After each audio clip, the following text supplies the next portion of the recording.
A história começa no exato momento em que se quebra a barreira que protegia uma nave voadora tripulada por altos elfos. Os caras ficaram bolados com aquela parada, porque estavam no meio do voo, travando uma batalha braba contra o Rei Dragão Nagan. Em resposta ao ataque, a líder dos altos elfos, Anastasia, solta um dos seus feitiços. Chama Tempestade de Meteoritos, uma magia sinistra que destrói vários dragões inimigos. Com esse único golpe, ela acabou com 8 deles na moral. Não era pra menos, afinal era Anastasia, uma figura que, só de estar lá, tinha o poder de um exército inteiro. Foi aí que a tripulação toda sentiu aquele poder mágico absurdo que saía do dragão. Nagan, o rei dragão celestial, parecia que ia mandar o ataque final, aquele que ia acabar com a treta de vez. O pessoal do rei e da princesa ficou bolado, pedindo para ela recuar, mas ela falou na lata que não ia largar o osso. Disse que se eles caíssem ali, o coração eterno ia acabar nas mãos de outra raça, e isso não podia rolar. Com toda a firmeza do mundo, começou a canalizar seu maior poder, um feitiço que ela mesma criou depois de anos estudando um monte de magias antigas. Era a última cartada dela. As duas magias colidiram com uma força sinistra, causando uma explosão mágica tão forte que iluminou o céu todo. Foi um estouro cegante, um rugido de poder que balançou os céus e a terra. Alguns instantes depois, Anastasia abriu os olhos meio perdida. Ela não reconhecia o lugar. Estava caída na areia molhada de uma praia que ela nunca tinha visto. Quando se levantou, viu uma floresta densa na frente, imponente e quieta. Confusa, começou a gritar, chamando sua galera, mas ninguém respondeu. Logo percebeu que tinha sido arremessada longe do campo de batalha por causa do impacto das magias. Mesmo assim, não podia ficar na bad. Tinha que voltar logo, porque cada segundo perdido podia selar o destino do seu povo e do coração eterno. De repente, um grito selvagem rasgou o ar e cortou seus pensamentos.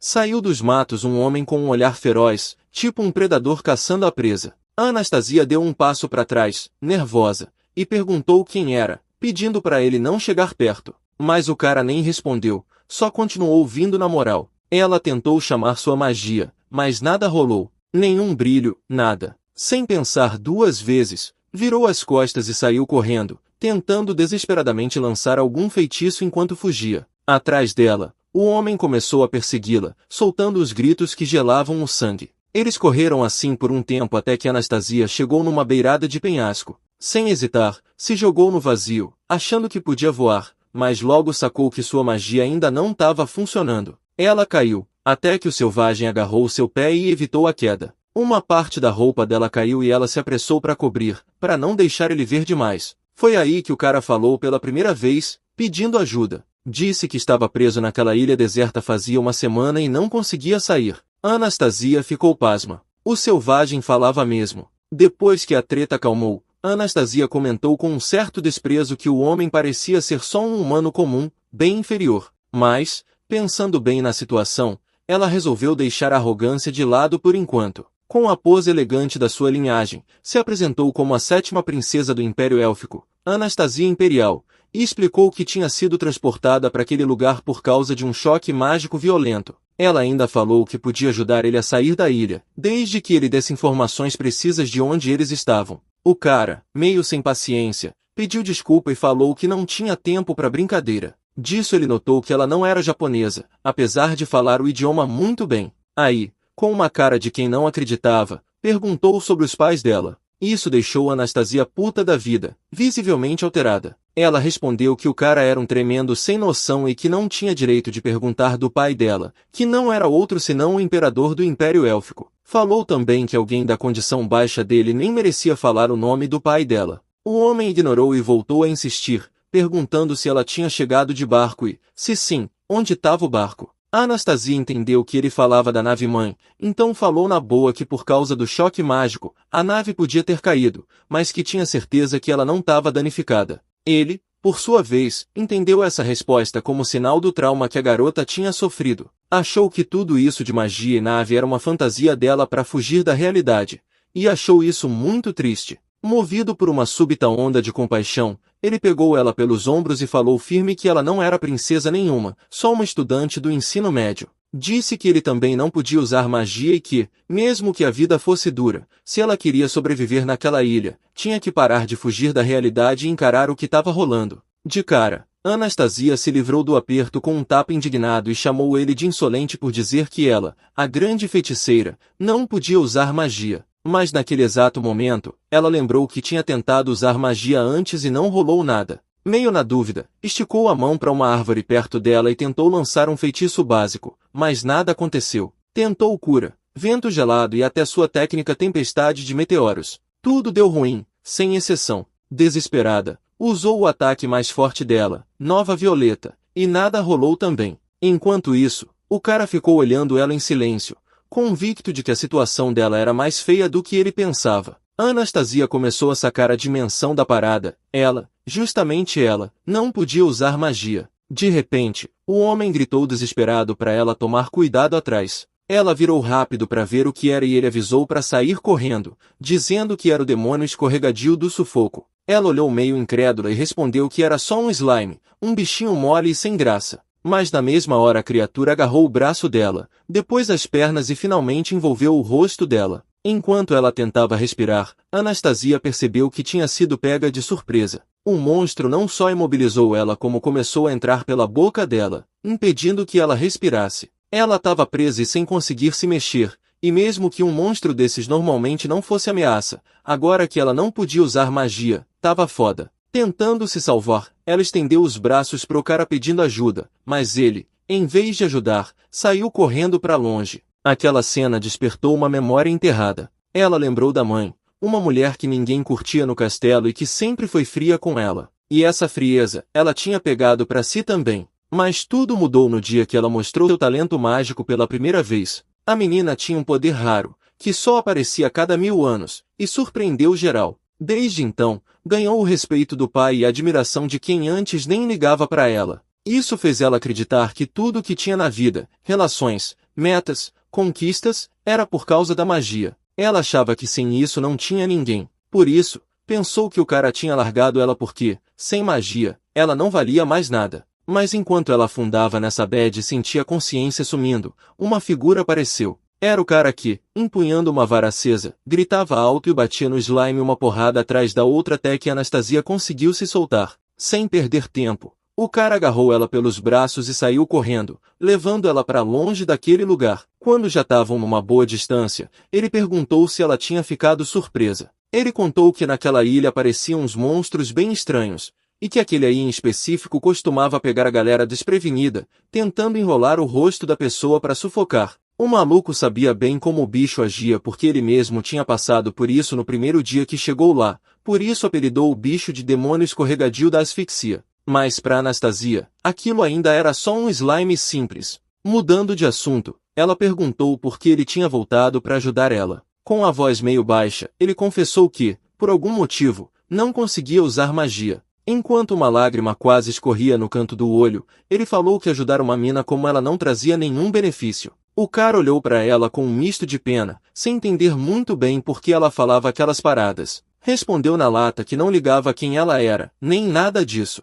Ele só estava fazendo o que achava que um adulto devia fazer. Não importava se ela era estranha, se falava umas coisas doidas ou se não conseguia usar magia. Ele ia ajudar mesmo assim. Essas palavras pegaram a Anastasia lá no fundão do coração. Ela abriu os olhos bem abertos, surpresa, com um rubor tímido pintando as bochechas. Depois, ficou só olhando na dela, com aquela cara sem expressão, enquanto ele se matava de tentar acender um fogo usando um pedaço de pau e outro de madeira. Depois de um tempo, ele percebeu que ela estava olhando e perguntou o que ela estava fazendo. Aí explicou que estava tentando fazer uma fogueira, porque iam precisar para várias coisas e queriam sobreviver. Quando o demônio da asfixia atacou, eles tiveram sorte de ainda ter fogo aceso, mas esse já tinha apagado totalmente. Enquanto reclamava, o cara falou que era muito difícil até fazer uma fagulha e que o tempo estava curto, porque a noite estava quase caindo. Sem fogo, nem os insetos iam desgrudar deles. A Anastasia ficou só na dela,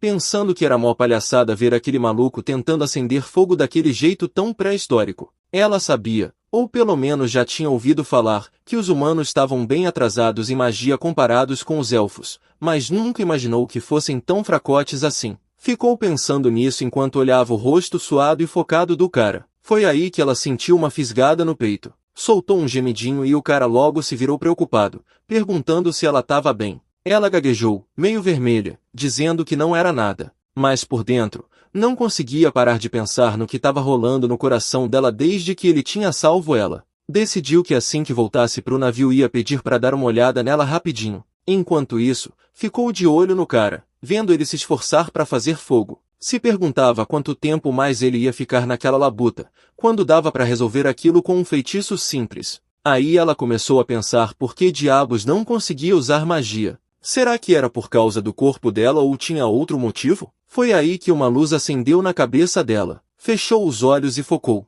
Logo sacou o que estava pegando. O mana naquela ilha era raro pra caramba. Para lançar feitiço, não bastava só o poder mágico da pessoa, tinha que ter mana no ambiente também. Quanto mais mana no ar, mais fácil era fazer magia. Ou seja, se ela ajustasse os feitiços dela para se adaptar ao baixo nível de mana da ilha, talvez conseguisse fazer alguma coisa. Talvez não fosse mais capaz de fazer os feitiços grandes que fazia antes, mas se conseguisse fazer qualquer coisinha, já não ia se sentir tão inútil assim. Com essa ideia firme na cabeça, ela começou a se concentrar de verdade. Alguns segundos depois, começou a recitar o encantamento do feitiço Tempestade de Meteoros. Mas o que caiu do céu foi só uma pedrinha flamejante. Tecnicamente tinha funcionado, mas comparado com o feitiço original, era uma piada. Quase deu vontade de chorar. Do outro lado, o cara viu a pedrinha pegando fogo e logo pegou ela para colocar em um monte de galhos secos. Começou a soprar com cuidado e, rapidinho, o fogo pegou.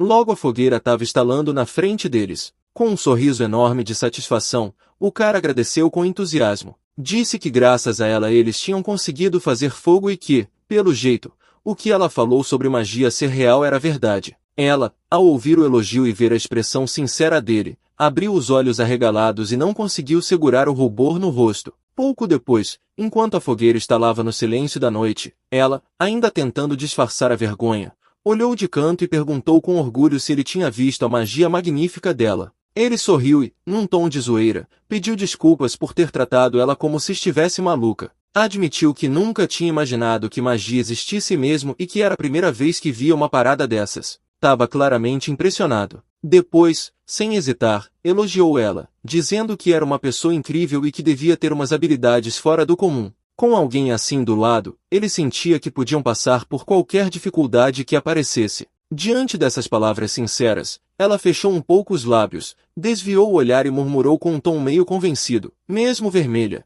que finalmente estava começando a entender o quão incrível ela era. Ele soltou uma risadinha e falou sério que era um desastre para fazer fogo, então a presença dela ia ser muito útil. Depois, de boa, pediu para ela usar a magia umas 23 vezes por dia dali para frente. Ela olhou para ele incrédula e, justo quando ia responder, caiu de costas no chão, completamente esgotada. O mana dela tinha zerado. Ele se inclinou imediatamente, todo preocupado, perguntando se ela estava bem. Ela, por sua vez, pensava que usar magia naquela ilha era muito mais ineficiente do que ela tinha imaginado. E assim começa a vida desses dois personagens de mundos totalmente diferentes, presos numa ilha onde a magia é fraca e acender uma fogueira é tipo uma missão épica. Bom, é isso por enquanto. A Anastasia, nossa protagonista dessa fita, foi jogada numa ilha mó misteriosa depois de um choque mágico sinistro. Lá, ela trombou com um cara que, no começo, achou que era um doido selvagem, mas logo sacou que o cara era só um humano comum mesmo. Só que o bicho doido foi perceber que magia ali não rolava, o que já deixou a situação dela bem tensa. Um simples slime quase mandou a mina pro mundo dos anjos, tá ligado? Ainda bem que esse cara misterioso chegou na hora certa e salvou ela. Mas depois desse rolê, a Anastasia começou a sentir uma parada estranha, que ela nem conseguia entender direito. Como que a Anastasia e esse cara vão sobreviver numa ilha deserta onde fazer até uma chamazinha com magia já é um rolê épico? Se tu não viu a parte anterior ou quer relembrar, dá uma olhada na descrição. Mano, bora começar! Dentro da nave-mãe, a Anastasia estava correndo para a cabine principal para sacar qual era a do rolê. Um dos seus parceiros tinha dado toque urgente que o dragão tinha quebrado a barreira e estava vindo na direção da nave. Sem perder tempo, ela perguntou qual era a distância entre o dragão e a nave, mas a resposta só deixou ela mais perdida ainda. Não era mais questão de distância, não. Os dragões já tinham invadido. Foi aí que a Anastasia viu, de cara, um dragãozinho minúsculo voando bem na frente dela. Em segundos, ela estava cercada por dezenas dessas criaturinhas que zumbiam igual um mosquito e ficavam mordendo ela para tudo quanto é lado. A mina começou a gritar desesperada, pedindo ajuda e tentando tirar esses bichos da pele dela. Mas aí a cena mudou. Era tudo um sonho. Anastasia estava dormindo pesado na floresta, enquanto os verdadeiros causadores do seu sufoco, um bando de mosquitos irritantes, voavam ao redor dela, picando sem dó. Não demorou muito para ela se levantar e cair na real sobre a situação. Repassou tudo na cabeça. Ainda estava presa naquela ilha, porque fazer magia ali era osso, muito difícil mesmo. E ainda estava reclamando que os mosquitos eram uns monstros de tão ferozes. Olhou ao redor procurando pelo humano que tinha salvado ela, mas como não o viu, começou a andar pela praia. Nem demorou muito para achar o cara. Quando ele viu ela, chegou perto e perguntou se tinha dormido bem. Nesse instante, ela olhou no rosto do cara e o coração dela deu um pulo inesperado. Confusa com essa reação, pensou, que porra tá acontecendo comigo, véi? Ela decidiu que tinha que sair daquela ilha o quanto antes. Precisava que alguém examinasse ela logo, na moral. Ficou em silêncio observando o cara, e ele perguntou se estava acontecendo alguma coisa. Ela, meio sem graça, desviou o olhar e perguntou o que ele estava fazendo. Ele explicou que estava organizando folhas e galhos para fazer uma sinalização de resgate. Assim, seria mais fácil alguém perceber eles e saber que precisavam de ajuda. Ela comentou que não precisava disso tudo, porque a localização deles sempre era rastreada pelo Império Élfico. O exército devia ter sacado que ela estava sumida e, como estava longe da guerra, provavelmente iam chegar para buscar ela logo. O cara ficou bolado e perguntou o que ela queria dizer com campo de batalha. Surpresa, ela devolveu o olhar meio perdida e perguntou se ele realmente não tinha ideia do que ela estava falando. Tentou explicar de um jeito simples. Tinha 3 forças gigantes e poderosas brigando pelo controle de territórios tão enormes que o destino do mundo inteiro estava pendurado nessa treta. Aí, meio desapontada, ela falou que a raça humana, que era tão fraquinha quanto a dele, provavelmente nem estava ligada nessa guerra nem tinha interesse nela. Mas, já que estão lá, ela resolveu explicar melhor o que estava pegando. Disse que o controle do mundo estava dividido entre 3 grandes raças. A raça élfica, representada pelo Império Élfico de Arvên, a raça dos dragões, que vinha do continente Muspelém, na região dos dragões, e a raça demoníaca do reino demônio de Niflheim. No momento, essas 3 potências estavam em guerra total. Ela falou que essa guerra era porque as 3 raças estavam atrás do Coração Eterno, um artefato que guardava uma fonte infinita de poder mágico e mana. Quem conseguisse esse bagulho primeiro ia ficar muito mais forte que as outras, e na prática, ia dominar o mundo todo. Disse também que mais cedo ou mais tarde essa treta ia piorar e até os humanos iam ter que se preparar para encarar as consequências. Enquanto ela falava, o protagonista ouvia tudo com atenção, mas por dentro estava cheio de dúvida. Não negava que parecia que ela tinha alguma habilidade mágica, mas os delírios que ela soltava com tanta certeza estavam deixando ele preocupado. Depois dessa longa explicação, a Anastasia ficou com sede e perguntou se podia pegar um pouco da água do cara. Ele respondeu que não tinha nada. Falou que quando chegou na ilha tinha visto umas várias palmeiras com cocos, mas achou que o resgate ia chegar logo, então nem ligou para a quantidade de cocos que tinha. O último cocô ele tinha comido no dia anterior. Anastasia, na moral, falou que não tinha outra saída, só esperar pela ajuda mesmo, então podia aguentar mais um pouco. Só que aí ela percebeu um negócio sinistro. A concentração de mana na ilha era muito baixa. Isso queria dizer que, por causa da desconexão mágica, ninguém conseguiria rastrear onde eles estavam. A chance de serem encontrados era praticamente zero. Esse pensamento foi tão tenso que ela entrou em pânico na hora. Foi aí que Anastasia desabou. O cara sacou na hora que os sintomas eram de desidratação braba. Lembrou que, quando chegou, tinha visto um poça d'água, mas ignorou porque tinha cocos e não tinha nenhum recipiente para guardar. Com essa lembrança, os dois correram para lá. Mas pouco depois, Anastasia começou a reclamar de dor no pé. Quando ele examinou, viu que ela tinha furado o pé com um galinho fino e afiado. Ela ficou com vergonha, falou que já tinha tirado e pediu para não fazer muito barulho. Foi aí que ele notou que ela estava descalça. Ela explicou, como se fosse óbvio, que ela geralmente flutuava andando e não precisava de sapato. Mal terminou de falar e as pernas dela vacilaram de novo. Ele segurou ela antes de cair no chão e percebeu que o corpo dela estava pegando fogo, de tão quente. Tava claro que o calor e a falta de água estavam ferrando com ela. Ele pediu para ela tirar o casaco grosso que ainda estava usando, antes que ela desse um golpe de calor, mas ela negou firme. Aquele casaco não era só uma roupa, era um símbolo. O pai dela tinha dado para ela como marca da posição dela como comandante da linha de frente do Império Élfico. Ela não ia tirar aquilo até cumprir a missão e conseguir o coração eterno. O cara tentou fazer ela entender, falando que se ela desmaiasse, perdia tudo. Mas a teimosa só pediu para pararem de enrolar e continuarem andando. Pouco tempo depois, a cara dela estava impossível de disfarçar o espanto. A poça d'água onde tinham chegado estava totalmente seca. A água tinha evaporado em menos de uma semana. Antes que ela pudesse reagir, Anastasia caiu de novo. Ele tentou falar com ela, mas não teve resposta. Ela só sentia o calor sufocando ela por dentro. A garganta estava seca, a cabeça pulsava e o corpo já estava no limite. Estava quase caindo de vez. Passaram segundos que pareceram uma eternidade, até que uma gota fria caiu na boca dela. Ela abriu a boca e tomou um pequeno gole de água. Era fresca, revigorante, perfeita. Ela tinha achado uma fonte. Ela abriu os olhos com esforço e viu o cara na frente dela segurando alguma coisa nas mãos. Anastasia pulou para cima e deu um grito, se afastando com uma cara de nojo bem clara. A reação fez ele sorrir,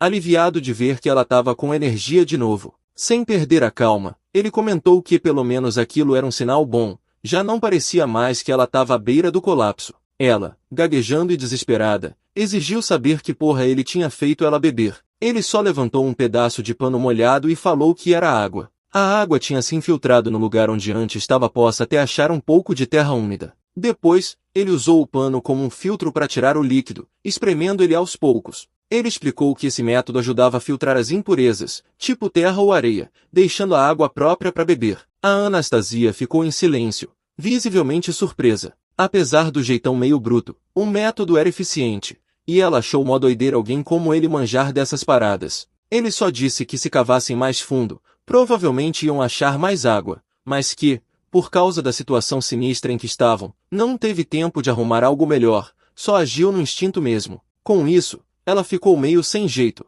deu uma leve corada, meio chocada. Sem dar muita moral para a situação, ele estendeu o pano molhado para ela, mandando que continuasse espremendo para se hidratar direitinho. Mas a garota insistiu que ele também tinha que beber. Aí ele respondeu tranquilo que estava de boa, que tinha outro pano para usar. Foi aí que ela percebeu algo estranho. Olhou para baixo, com mais atenção, sacou o que ele tinha nas mãos. Era uma meia. Na hora, ela jogou a parada no chão, meio em choque e ofendida. A voz dela tremia de indignação, gritando que ele era um desrespeitoso, que tinha feito uma princesa do Império Élfico beber água espremida da meia suada dele. O cara ficou olhando para ela na moral. A negação dele antes de tirar o casaco e a reação agora mostravam que ele ainda não tinha sacado como é duro o lance da sobrevivência. Naquele momento, ele teve uma ideia. Provocando, falou que tudo aquele papo dela sobre carregar o destino do Império Élfico era só conversa fiada. Se ela realmente tinha uma missão, primeiro tinha que aprender a cuidar dela mesma. Se não estivesse disposta a sobreviver a qualquer custo, então,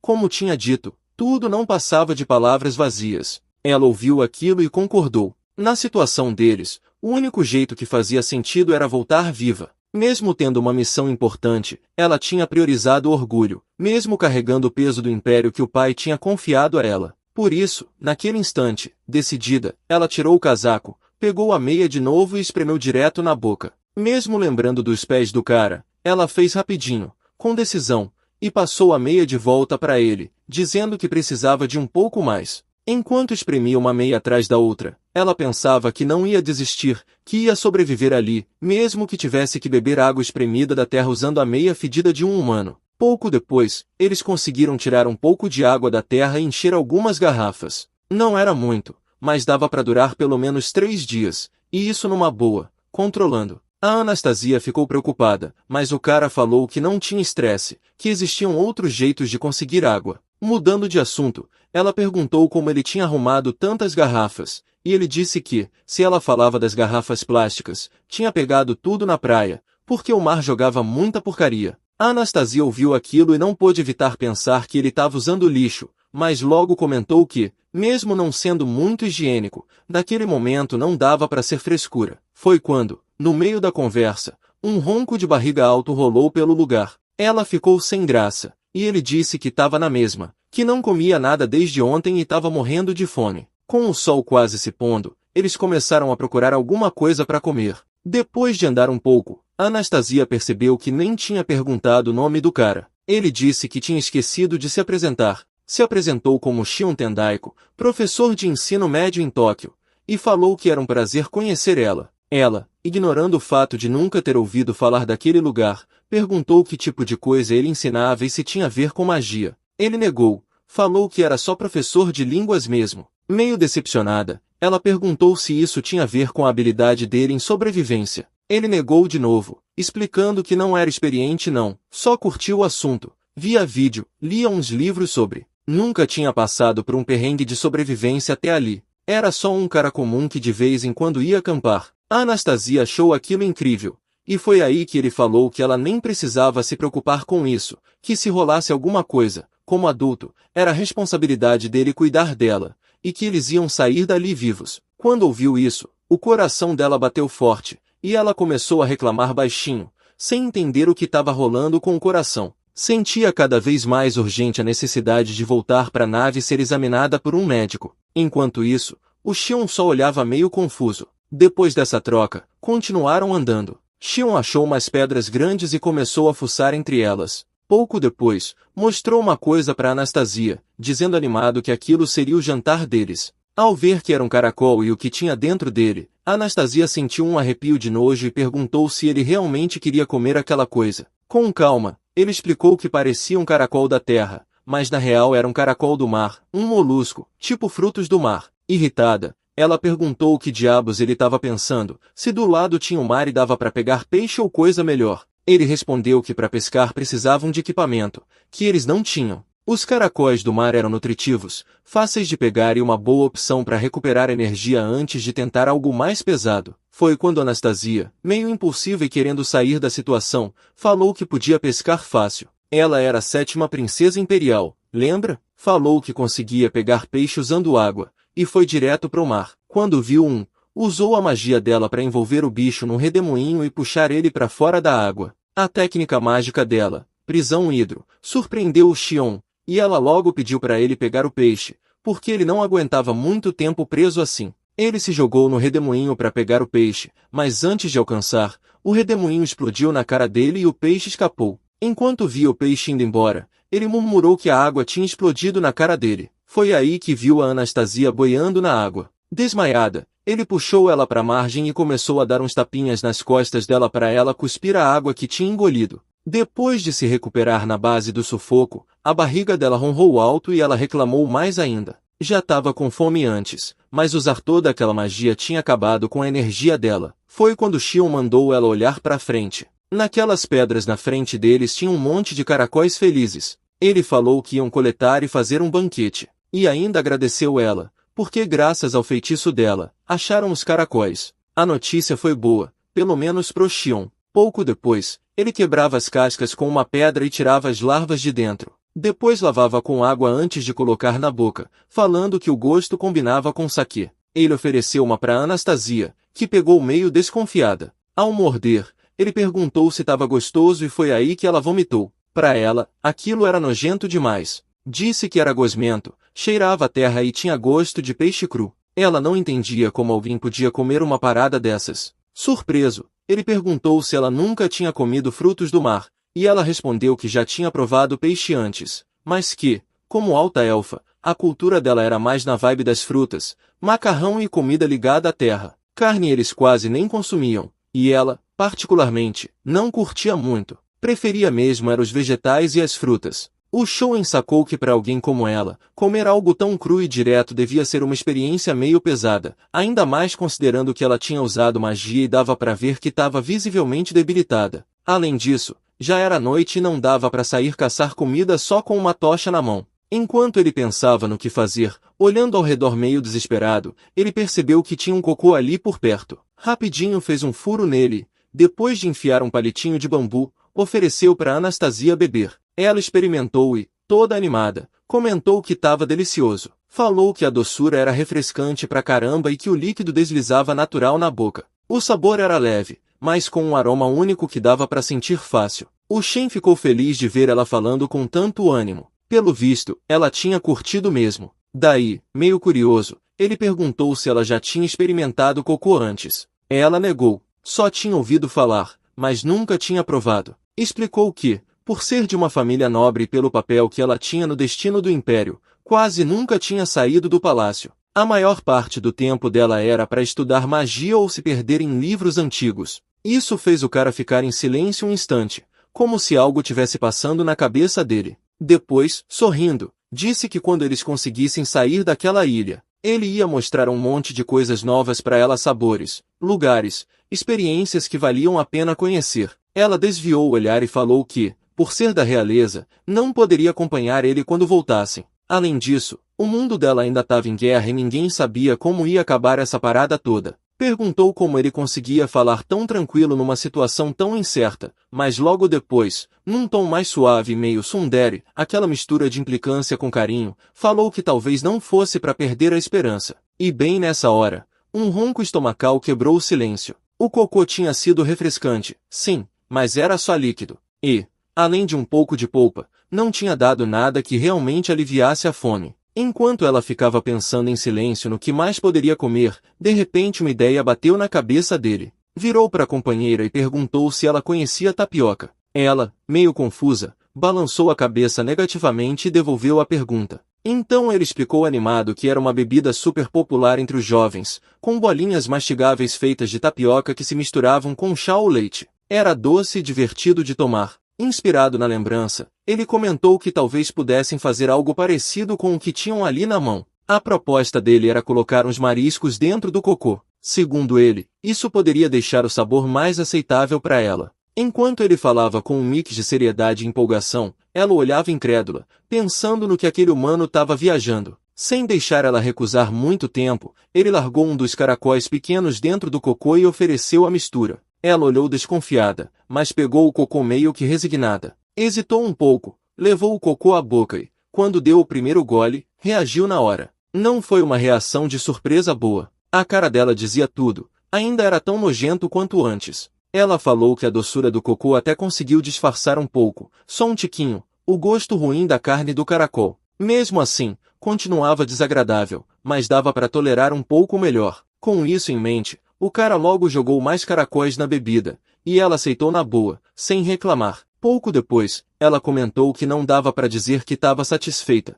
mas pelo menos tinha conseguido engolir algo que deu um gás para ela se recuperar. Ele elogiou, dizendo que isso já era um avanço positivo. Ela respondeu que o mérito era dele por ter improvisado aquela mistura, mostrando que a cabeça dos plebeus não era tão ruim assim, no fim das contas. Rapidinho, ela perguntou por que ele não provava também, dizendo que fazia tempo que ela era a única comendo ali. Falou que achava que a mistura não era grande coisa, mas que depois de se acostumar não parecia tão ruim assim. Com esse papo, ele decidiu experimentar. Deu um golinho, mas rapidão cuspiu tudo. Era nojento até para ele. Tempo depois, a Anastasia estava de boa, dormindo numa paz só, quando escutou uma voz chamando ela. Na hora, levantou assustada, porque reconheceu aquela voz na hora. Era a mãe dela, toda emocionada, com os olhos cheios d'água, feliz demais de ter encontrado a filha. Quando viu a mãe ali, claro que a Anastasia deu um sorrisinho, mas foi justamente aí que a mãe largou, sem nenhum pudor, que o Império Élfico tinha sido destruído. Isso deixou a Anastasia congelada, mó choque. Ela não acreditava no que tinha ouvido. Naquele momento, ela sentiu firme a presença pesada do Rei Dragão Nagan. Enquanto isso, a mãe dela, na maior frieza, soltou que tudo era culpa da Anastasia, que a ausência dela no campo de batalha quebrou o equilíbrio e levou à derrota do exército deles. A mãe ainda falou que o Rei Dragão tinha aniquilado geral. E aí veio na mente da Anastasia a imagem do Nagan mandando aquele sopro de fogo que carbonizava todo mundo, tipo destruição total. Foi quando a Anastasia acordou, toda assustada, ofegante e toda molhada de suor. Daí ela sacou que tudo tinha sido um sonho doido. Depois que conseguiu respirar e se acalmar, olhou em volta. O jovem não estava onde devia estar dormindo. Ela ficou na dúvida se ele tinha saído para pegar umas paradas para comer. A Anastasia lembrou que já fazia uns 3 dias que tinham chegado na ilha. Ela manjava do poder do exército élfico, sabia que era forte,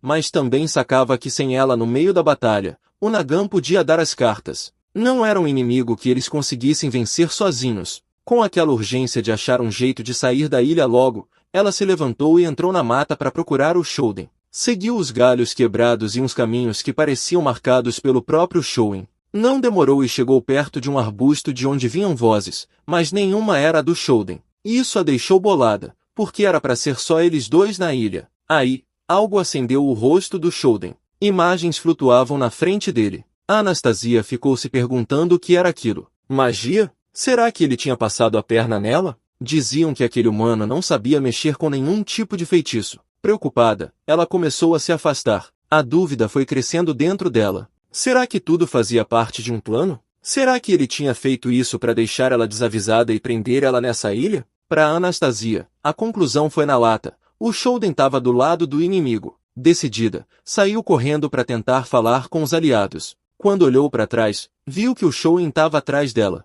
Aí ela virou na hora e mandou um feitiço de choque nele. Mas o cara aguentou firme. A Anastasia ficou pasma vendo ele sorrir de boa, como se nada tivesse rolado. Não demorou e o Shouden se jogou nela, derrubou ela e tampou a boca da Anastasia. Ela não conseguiu resistir à força do cara. Mas, no meio do desespero, ele sussurrou para ela ficar quieta. Um pouco depois, os dois ouviram um barulho perto. Um javali monstruoso, parecia um monstro mesmo, apareceu no meio da mata. A Anastasia ficou em choque, finalmente sacou o que estava rolando. O jovem, baixinho, lembrou ela do que já tinha falado. Nessa ilha apareciam umas criaturas monstruosas. Ele falou que aquela fera tinha um senso de território afiado, que quem entrasse no canto dela era detectado e atacado na hora. Por isso ele tinha apelidado o bicho de porco moicano elétrico selvagem. O nome até parecia zoado, mas para Anastasia era só um monstro brabo mesmo. Mesmo assim, lembrando o que tinha acontecido no primeiro dia e que ela não conseguia usar magia,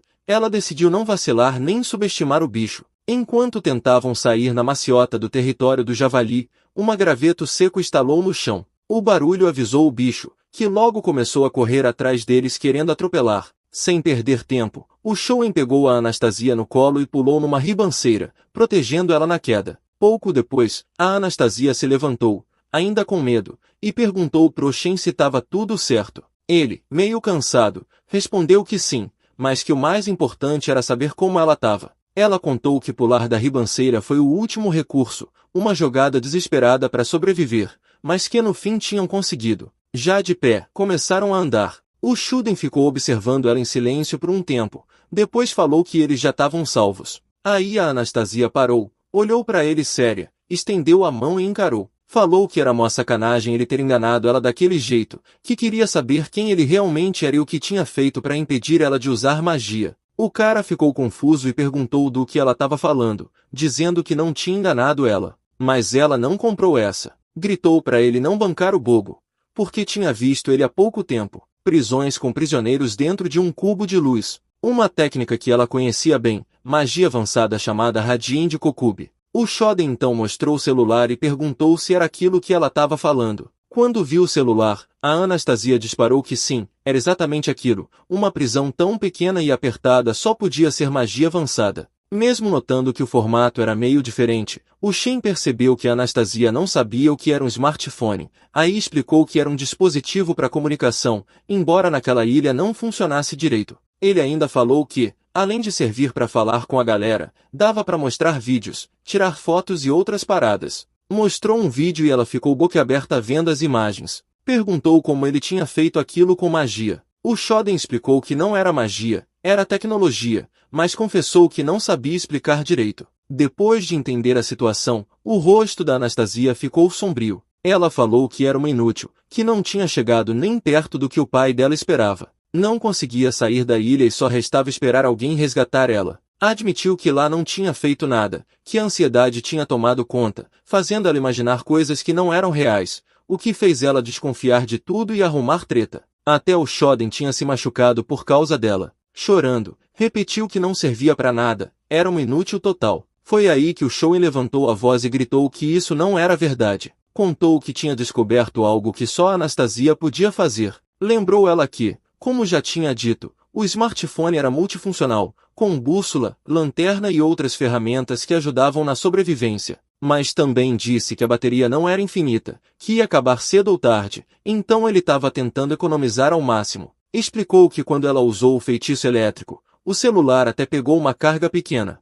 A Anastasia perguntou se aquilo era tão importante assim. Ele respondeu firme que sim, que era muito importante. Admitiu que não manjava nada de sobrevivência e às vezes não sabia o que fazer com o pouco que sabia. Mas no smartphone tinha vários vídeos e livros de técnicas de sobrevivência que ele tinha juntado, que agora eram a principal fonte de informação deles na ilha. Disse que a bateria estava tão fraca que mal dava para ligar o aparelho, mas que isso não ia ser mais problema porque agora ela estava ali. Quando escutou isso, a Anastasia animou de novo. Com confiança renovada e até um pouco de arrogância, falou que ia aceitar essa missão importante numa boa. Ela comentou que enquanto estivesse ali, ele não ia precisar se preocupar com a bateria do aparelho. Foi aí que o protagonista percebeu algo estranho. Sem pensar, pegou a Anastasia e pulou para trás, desviando de um golpe que acabou de cair perto deles. Da direção do ataque, uma voz perguntou por que a Anastasia não tinha ativado a magia de contra-ataque. Ela reconheceu na hora. Era ninguém menos que o próprio Rei Dragão, ou melhor, a Rainha Dragão, a Nagan.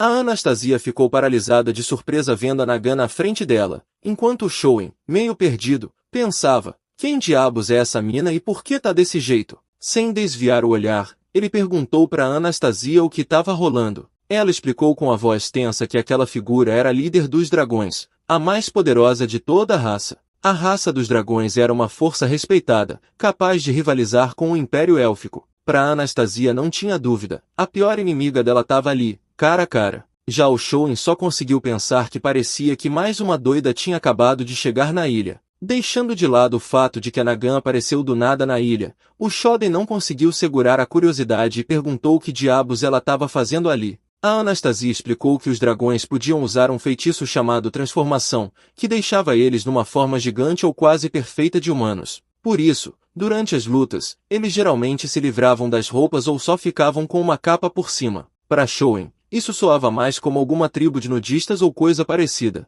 Tentando não ficar pirando no assunto, ele mandou, meio irritado, que deixando isso de lado, era melhor ela vestir uma roupa logo. Foi aí que ele reparou numa ferida pequena no pescoço da Anastasia. Olhando melhor, sacou que o ataque anterior tinha mirado num ponto vital. Assustado, gritou para Nagan que aquilo não era brincadeira, que se ela tivesse chegado um pouco mais perto, tinha cortado uma artéria e a Anastasia já estava lá no céu com São Pedro. Ele exigiu saber que tipo de jogo doido ela estava jogando, se era para matar a mina de verdade, mas a Nagan nem respondeu, só partiu para cima deles na hora. O Shen se jogou na frente da Anastasia sem pensar duas vezes e levou um chute brutal da Nagan, que fez a Anastasia gritar de medo. Sem dar chance para reação, a Nagan agarrou o cabelo dela com força e, com um olhar assassino, cuspiu a pergunta, que diabo está acontecendo? Por que você não está usando sua magia? Foi quando o Shoin pediu para Nagan parar. Ele tentou explicar sério que ela parecia não entender a situação, que os três estavam presos naquela ilha e que lutar ali não fazia sentido. Mas a Nagan só olhou com desprezo, deixando claro que não estava a fim de ouvir papo. Para ela, ele não tinha o direito de se meter numa treta que não era com ele. Durante 50 anos ela tinha curtido aquela briga e não ia deixar um humano qualquer atrapalhar. Para Shoin, isso bastou para sacar que tipo de figura ele tinha na frente. A Nagan explicou que tinha acabado de acordar de um desmaio, estava se sentindo pesada e desengonçada, e planejava usar a Anastasia para esquentar o corpo. Sem aviso, deu um soco forte na barriga dela, tirando o ar. O Shoin ficou em choque vendo a Anastasia se contorcer de dor e, sem pensar, gritou de novo para Nagan parar. Mas ela nem deu bola, levantou as mãos para continuar batendo, só que o Shoden segurou firme. Sem pensar, ele mandou a Anastasia sair de perto. A dragona olhou ele gelado, perguntando se ele queria mesmo levar um fim. Ela tentou arranhar ele rapidão, mas o Shoin soltou o aperto na hora certa e desviou com agilidade. A Nagan tentou uma saraivada de arranhões,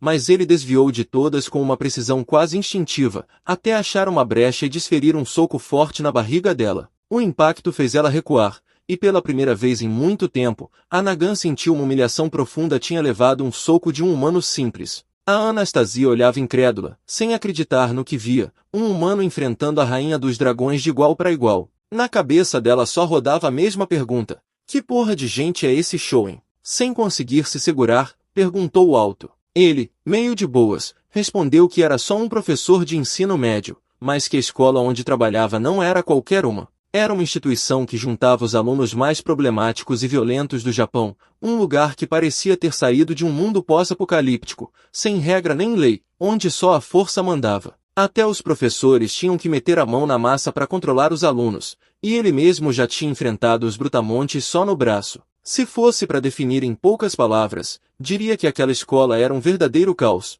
Era a Academia Soku, um lugar onde lei e ordem não existiam. E no meio daquele inferno, o Shouen era um dos melhores educadores, não só pela habilidade de ensinar, mas também pela de lutar. Ele era conhecido entre os alunos como o distribuidor de socos pedagógicos. A Anastasia, ainda processando tudo, comentou meio confusa que, no fim das contas, isso queria dizer que ele tinha experiência na briga. O Shoden concordou, tipo é isso aí. Deixou claro que não era alguém que resolvesse tudo na porrada, mas com certos tipos de gente não tinha jeito. A Nagan olhou ele com uma hostilidade óbvia, nem queria saber das explicações. Perguntou que porra ele estava falando e, sem esperar resposta, partiu para cima dele, dizendo que ia usar aquele embate como aquecimento antes da luta de verdade. O primeiro arranhão foi bruto, mas o Shouen conseguiu desviar por pouco. O impacto no chão levantou uma nuvem de poeira e pedras voando. Atrás dele, uma árvore se partiu ao meio como se fosse papel. Enquanto escorregava para evitar os golpes seguintes, o Shoden viu uma onda de choque estranha cortando o ar e ficou surpreso, pensando se a mina também estava usando magia. E como para confirmar, a Nagan liberou uma baforada de fogo que iluminou tudo no caminho. O jovem ficou boquiaberto, não acreditava no que via. Como que ele ia enfrentar algo assim? A Nagan, exaltada e cheia de energia, gritou frustrada, perguntando que bicho ele tinha, porque só ficava correndo. Reclamou que queria uma luta decente para poder curtir de verdade. Foi aí que a Anastasia entrou na conversa, com um olhar frio e crítico. Falou que aquilo tudo era patético. O estilo de luta da Nagan, tão bagunçado e disperso, não tinha nada a ver com a guerreira que ela conhecia. Se perguntou se a Nagan não estava usando toda a sua força por algum motivo, talvez com medo do seu próprio servo. Talvez ela estava segurando os ataques de propósito, mandando golpes fracos para ficar sempre na defensiva. O Shuden não entendeu por que a Anastasia estava provocando a Nagan daquele jeito, o que ela queria conseguir com isso. Mas antes que pudesse pensar mais, um grito furioso ecoou no ar. A Nagan explodiu, gritando que era a rainha dos dragões. Para ela, os humanos eram só insetos insignificantes, nem mereciam atenção. Enquanto dizia isso, uma sombra enorme começou a envolver o Shuden. Ele levantou o olhar e logo sentiu o corpo tenso ao ver o que tinha na frente, um dragão gigante com olhos em chamas de raiva. A figura imponente da Nagan se erguia sobre ele, e o rugido era como uma sentença. Ela jurou com raiva que ia reduzir ele a cinzas. O Shouen ficou paralisado, sem saber o que fazer diante daquela criatura monstruosa. Tava certo que ia virar pó, como a Nagan tinha avisado, mas justo nessa hora, uma explosão enorme sacudiu o chão, levantando uma cortina de fumaça na frente dele. Foi aí que ouviu a voz da Anastasia chegando por um lado, explicando firme que numa ilha como aquela, onde o mana era escasso, um dragão que gastasse muita energia mágica para se transformar acabaria esgotando tudo rápido. A Nagan, depois de fazer a transformação completa, tinha quase acabado com o mana dela. Já não tinha energia para usar as técnicas da tribo, e muito menos para voltar para a forma dracônica. Com isso, a Anastasia declarou que alguém que dependia da magia e do mana não conseguiria vencer o Shouen numa luta, como ele já tinha mostrado antes. Ao ouvir isso, a Nagan ficou puta da vida e partiu pro ataque. Mandou um chute forte, e o Shouen se protegeu com o braço. O Shoden entendeu na hora, pelo impacto, que mesmo sem poder usar poderes estranhos, ela ainda tinha uma força animal graças ao corpo original. Ele não teve tempo de reagir. A Nagan agarrou a camisa dele e puxou ele para perto, fazendo o Shouen bater numa das suas bênçãos. Ela tentou pegar ele numa chave e eliminar com um arranhão, mas o Shen conseguiu se soltar. Foi difícil, mas ele se livrou a tempo. A Anastasia chegou rápido e perguntou se ele estava bem. Tá ligado, mano? Que treta louca! Ele respondeu que sim, mas ela percebeu algo estranho, tipo sangue saindo do nariz dele. Surpresa, ela ficou insistindo para saber o que estava rolando. O jovem logo se limpou. Ficou na cara que aquele sangue era efeito das bênçãos que ele tinha recebido antes. Ele tentou se acalmar, mas não podia vacilar. Mano, aquilo não era brincadeira, e aquela mina ainda estava tentando se acabar por ele. Naquele exato momento, um soco bateu no rosto dele. Foi ele mesmo que desferiu. Tanto a Anastasia quanto a Nagan ficaram boquiabertas. A Nagan entendeu aquilo como sinal de que o Shouen ia ficar sério de verdade. Do nada, uma chuva de golpes começou a acertar o corpo do Shouden. Ele mesmo se atacava. Parecia loucura, mas na real era uma técnica conhecida no submundo como um despertar do espírito doido, um jeito de liberar todo o potencial físico do corpo. Depois dessa sessão bruta de autoterapia, o Shoden estava pronto para encarar a Nagan de novo. A Nagan, por sua vez, falou que ia espremer até a última gota do mana que tinha para dar uma lição nele. Um dos dedos dela virou uma garra de dragão. O Shoden ficou paralisado de tão impressionado, mas nem deu tempo de processar direito. A Nagan lançou um arranhão, que ele só conseguiu desviar com um galho pequeno. Mesmo assim, ao bater na garra, o galho se quebrou todo. O ataque roçou a bochecha dele. A Anastasia estava olhando preocupada. Mesmo com pouca energia mágica, a Nagan tinha conseguido transformar só uma unha em garra, e isso já era o suficiente. Uma garra daquele tipo podia atravessar a armadura de um cavaleiro e cortar uma espada comum ao meio. Preocupada com a situação, a Ana pensou rápido e passou um objeto pro Shoden. Ele pegou na hora e usou para bloquear o próximo golpe. A pequena adaga que ele segurava bateu direto na garra da Nagan. Naquele instante, ela reconheceu a arma. Era uma faca mágica forjada com mineral encantado dos elfos. O Shen não perdeu tempo. Aproveitou o embalo e usou toda a força para cortar a unha da Nagan. Ela nem teve tempo de reagir ou se surpreender. Logo depois, ele mandou um soco reto no rosto dela, que a deixou desacordada na hora. A Anastasia, sem entender direito, perguntou por que ela caiu tão rápido. O jovem explicou que o golpe pegou direto na mandíbula dela, e por isso ela ficou fora de combate. Eles sabiam que tinham que amarrar ela antes que ela acordasse. Foi quando Shoden percebeu de novo as bênçãos da Nagan. Ao ver aquilo, engoliu seco. A Anastasia, vendo a reação, perguntou o que estava pegando. O Shen respondeu que, olhando daquele jeito, se perguntava se antes de amarrar as mãos dela não seria melhor cobrir ela com alguma coisa. Esse comentário deixou a Anastasia meio bolada. Ela fez um bico bonito, achando que o Shen estava mais preocupado com a nudez da Nagan do que com o problema em si. Deixando essa parada da roupa de lado, decidiram amarrar as mãos dela para evitar que causasse problemas quando acordasse. Depois disso, o Shoen aproveitou para devolver a adaga para Anastasia. Ela pegou com uma cara preocupada e perguntou se ele estava bravo com ela. O jovem não entendeu e ela explicou que nos últimos dias ele tinha usado pedras e conchas para cortar coisas e preparar comida, enquanto ela ficou quieta aguardando essa adaga. Por isso achava que ele tinha todo o direito de estar puto. O jovem negou que estava bravo. Disse que percebeu que aquela adaga, além de ser linda, era valiosa para ela. Falou que ele mesmo tinha dito antes que deviam usar o que fosse necessário para sobreviver, mas também queria deixar claro que ter um objeto precioso para se apegar era igualmente importante. Isso ajudava a manter a moral e a vontade de continuar na luta. Foi aí que a Anastasia explicou que se alguém fosse capturado pelo inimigo, provavelmente seria torturado ou usado de alguma forma. Por isso aquela adaga tinha sido dada para ela como talismã. A mãe dela tinha entregado quando ela foi para a guerra pela primeira vez. O feitiço que tinha na faca servia para permitir que ela fosse embora sem dor se alguma vez se encontrasse numa situação desesperadora. Mas ela nunca via aquilo como desistência. Ela carregava a adaga como lembrança da mãe, um símbolo que não servia para se entregar, mas para resistir. Mesmo assim, naquele momento, a Anastasia estendeu a mão e ofereceu a adaga pro Shen. Disse que ele podia ficar com ela, que seria útil para a sobrevivência dos dois. O jovem perguntou se ela tinha certeza. Ela sorriu e disse que sim. Para ela, aquela adaga que antes era para desistir, agora serviria para abrir caminho para o futuro. Essa era a convicção dela. O jovem, com um sorriso sincero, aceitou guardar a adaga por enquanto. Naquele momento, a conversa foi interrompida pela Nagan, que se levantou devagar. Ela comentou que tinha levado um golpe bom, mais forte do que esperava. Admitiu que nunca imaginou que um humano pudesse derrotá-la. A Anastasia ficou parada, chocada ao ver que a Nagan não só estava acordada, mas também solta. O jovem reagiu na hora, se pôs em guarda. Perguntou se ela ia tentar de novo, mas em vez de atacar, a Nagan soltou uma parada inesperada. Disse que queria que ele a engravidasse. Ao ouvir aquilo, a Anastasia ficou estupefata. Perguntou para Nagan que parada era aquela. Lembrou ela que o Shoden era humano e se ela não sacava que aquilo podia ser uma desonra para a própria espécie dela. A Nagan, sem se abalar, explicou que entre os dragões é costume escolher um macho forte para ter descendentes fortes. Por isso eles tinham filhos com quem tivesse vencido em combate.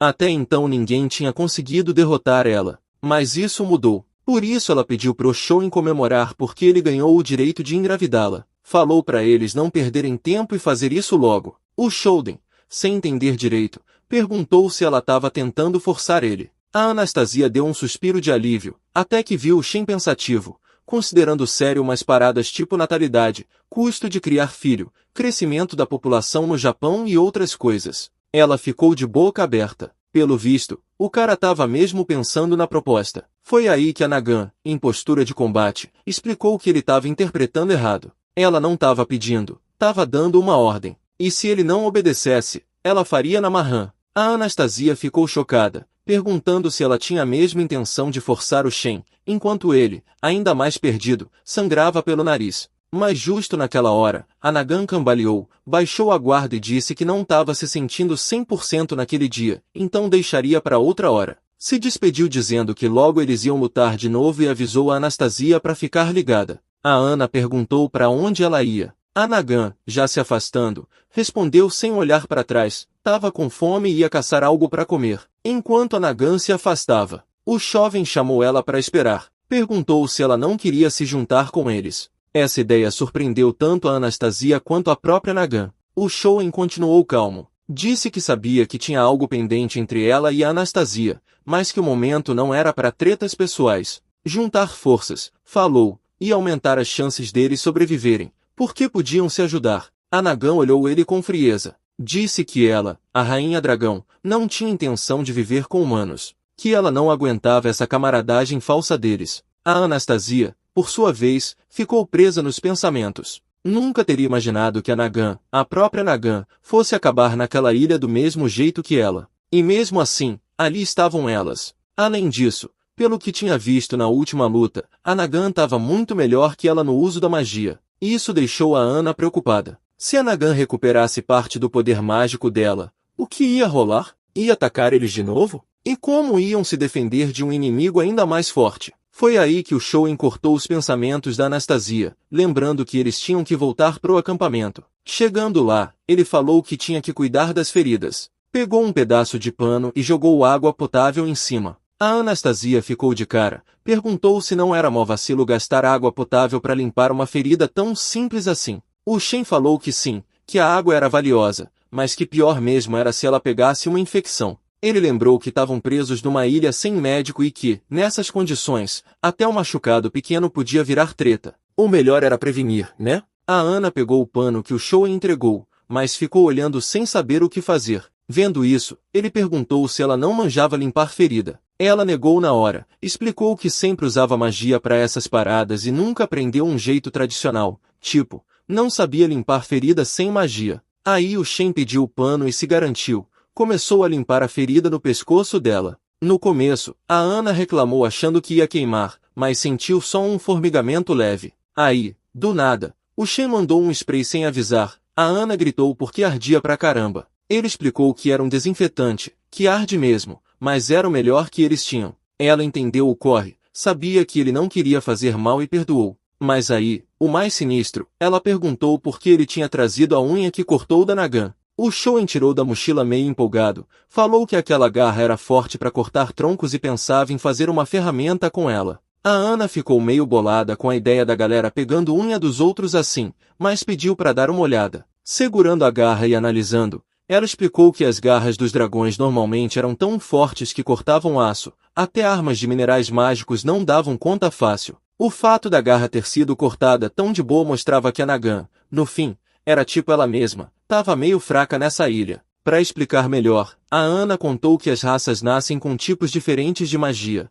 Os elfos, por exemplo, já chegam no mundo com magia que deixa eles mais fortes fisicamente. Para mostrar na prática, ela arrancou um fio de cabelo e falou que no cabelo dela, quanto mais perto da raiz, mais fácil de quebrar, mas as pontas eram super resistentes. Isso porque o cabelo que cresceu depois de chegar na ilha não tinha proteção mágica, mas o cabelo antigo sim. O Shoen tentou quebrar o fio e ficou bolado porque, igual ela disse, era muito resistente. A Ana comentou que no começo achava que a Nagan não sofria com o lugar igual ela, mas depois pensou que talvez a Nagan tivesse chegado depois, por isso ainda tinha boa parte do poder. Do nada, cortando a resenha, o Shoen começou a revirar o lugar onde a Ana dormia. Ela ficou sem entender e perguntou o que porra ele estava fazendo vasculhando a cama dela. Ele, todo animado, falou que era isso que ele queria desde que viu a garra. Falou que a ponta da unha era curva, tipo anzol, e que o cabelo da Ana era forte, igual linha de pesca profissional. Com essa empolgação,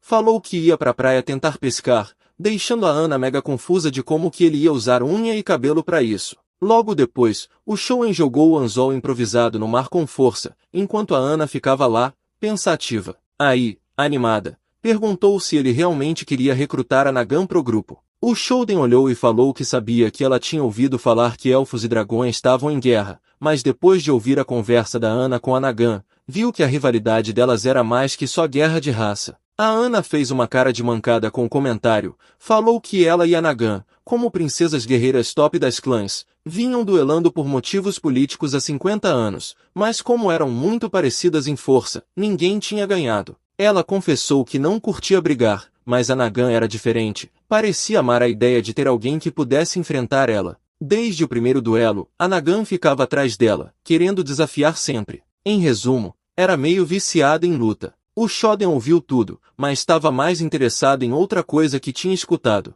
Perguntou a idade real da Ana. Ela disse que perguntar a idade de uma dama era falta de educação, mas meio sem jeito contou que tinha só uns 148 anos. O Shen ficou pensativo. Se existiam dragões, não era tão doido acreditar em elfos que pareciam adolescentes e tinham mais de um século de vida. A Ana deixou o papo da idade de lado e disse que, apesar da rivalidade, ela e a Nagan tinham poder suficiente para influenciar a guerra entre seus povos. Por isso, não achava que a Nagan só estava passando tempo com alguém como ela à toa. O Shonen ficou na miúda, achando que esse lance de magia e guerra parecia coisa de fantasia, mas teve que confiar na Ana. Falou que já tinha ouvido história de duas tribos inimigas que, presas numa tempestade, ficaram num barco juntas e tiveram que cooperar para sobreviver, mostrando que inimigo em comum pode juntar até os piores rivais. Disse que não sabia os detalhes do rolê delas, não podia dar ordem errada, mas que achava que enquanto tivessem presas naquela ilha, deviam deixar o passado para trás, trabalhar juntas para usar as forças delas e aumentar as chances de sobrevivência.